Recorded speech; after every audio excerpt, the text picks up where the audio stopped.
प्रदेश और समाज की जितनी भी समस्याएं हैं उनका समाधान का रास्ता अगर कोई दे सकता है तो समाजवादी विचारधारा। गरीब हो या कोई आज न्याय की उम्मीद नहीं कर सकता है। भारतीय जनता पार्टी जानबूझ करके कुछ उद्योगपतियों को कैसे लाभ पहुंचे उस दिशा में एक एक कर फैसला ले रही है। समाजवादी नेता और छोटे लोहिया के नाम से मशहूर जनेश्वर मिश्रा की पुण्यतिथि के मौके पर सपा अध्यक्ष अखिलेश यादव ने लखनऊ में उन्हें श्रद्धांजलि दी। इस मौके पर उन्होंने कई राजनीतिक बयान भी दिए। उन्होंने कहा कि समस्याओं का समाधान सपा ही कर सकती है। प्रदेश और समाज की जितनी भी समस्याएं हैं उनका समाधान का रास्ता अगर कोई दे सकता है तो समाजवादी विचारधारा। जिस तरीके से नफरत बढ़ रही है, जिस तरीके से भेदभाव बढ़ाया जा रहा है, जिस तरीके से एक क्षेत्र को ज़्यादा लाभ पहुंचा करके दूसरे क्षेत्र को दबाया जा रहा है, आज महंगाई चरम सीमा पर है, बेरोजगारी चरम सीमा पर है।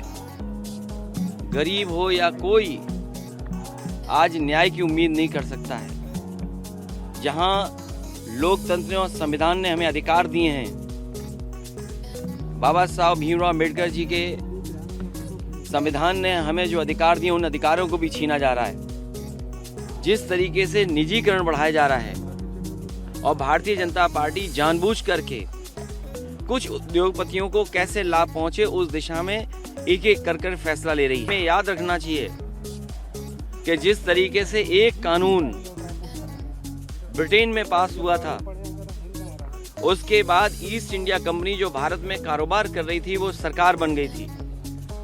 आज भारतीय जनता पार्टी लगातार उन कानूनों को बना रही है जिससे कि पूरी की पूरी सरकार एक प्राइवेट हाथों में चली जाए। सरकार के पास कोई रास्ता नहीं है। इसलिए आज हम सब समाजवादी लोग इस बात का संकल्प लेते हैं कि जो बिगड़ी हालत है प्रदेश और देश की उसको कोई सुधार सकता है तो समाजवादी विचारधारा, वही जो जेपी ने दी, वही विचारधारा जो डॉक्टर राम लोहिया जी ने दी, जिस विचारधारा को लेकर के नेताजी चले, जिस विचारधारा के लिए संघर्ष छोटे लोहिया जनेश्वर मिश्र जी ने किया, उन्हीं विचारधारा से देश और समाज का भला हो सकता है। ये बात आपको पता होना चाहिए कि बिहार के मुख्यमंत्री नीतीश कुमार जी ने देश के सभी नेताओं से मिलने का काम किया था और उन्होंने जिस जिस प्रदेश में जो मुख्य दल है उसके बारे में उन्होंने अपनी बात भी रखी थी। इसी तरह बंगाल की मुख्यमंत्री ममता बनर्जी भी लगातार प्रयास करती रहीं। उसी कड़ी में आपने देखा होगा कि तेलंगाना में वहाँ के मुख्यमंत्री जी ने कई प्रदेशों के मुख्यमंत्री बुला करके दूसरी पार्टी के नेताओं को बुला करके और आगे बढ़ाने का काम किया है। जिस तरीके से भारतीय जनता पार्टी दिन गिनने लगी है, याद कीजिए दिल्ली में इनका नेतृत्व बैठा, उसने कहा कि अब 400 दिन बाकी हैं और मैं आज कहना चाहता हूं जब इनकी प्रदेश कार्यकारिणी बैठी है तो 398 डेज बचे हैं। इनका काम देखा है। मुझे तो ये लगता है कि भारतीय जनता पार्टी का 2022 अभी गया नहीं है।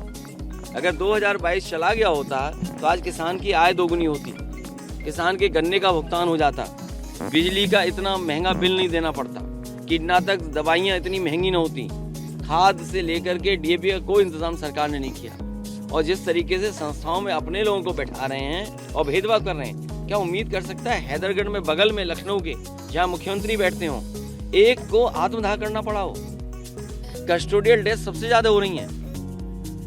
आज जब प्रदेश कार्यकारिणी इनकी बैठी है तो कम से कम बलवंत सिंह के परिवार में जो उनकी पत्नी थी उनको सरकारी नौकरी देने का भी फैसला लें और 1 करोड़ रुपए देने की भी मदद करें।